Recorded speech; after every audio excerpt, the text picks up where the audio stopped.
Hello everyone! Happy Tracking Channel sa inyong lahat guys. Kamusta kayo? Sana sa bubuti ko yung kalagayan. At as you can see guys, no, ang gaganda ng mga truck na makikita nyo dito sa atin.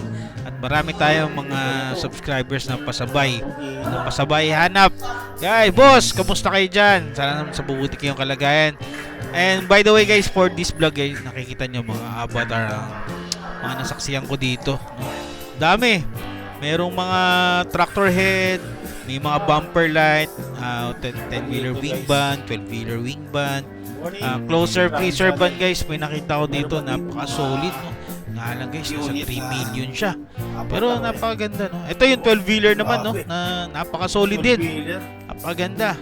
Hindi ko lang alam kung magkano ang presyo nito. Pero alam ko, siguro baka umabot yan guys, sumala sa 2.4, 2.3. No? Ewan ko lang guys kung papalag pa yan sa 2.5. Sa 2.7 kasi meron na kasi sa iba, may mabibili ka ng Euro 5 na 2.7 eh. Pero yan eh. Pero dito syempre tamang ikot lang muna tayo guys, no? Sa mga katanungan nyo dyan, just comment na lang. Mga boss, huwag nyo naman kalimutan mag-like sa ating channel. And pa-share na rin guys, no? So, ayan, dito ako sa Subic pa rin. Tamang ikot lang muna tayo. Konting tingin-tingin lang. No, kasi may mga, yun nga, sabi ko nga sa inyo, may mga pasabay, no? Pasabay hanap. At syempre, dadaanan natin yan. Gusto ko din makita sa inyo guys yung point of view ko palagi, no?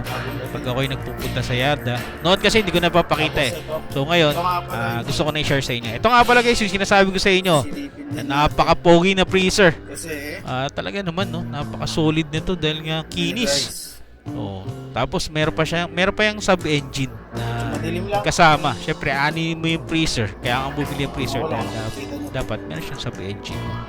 Dito sa part kasi nito, under recondition na siya. Pero in the time, malapit na rin mailabas yan. Yun nga, gaya ng banggit ko sa inyo guys, nasa 3 million yan. Ang sabi niya sa akin.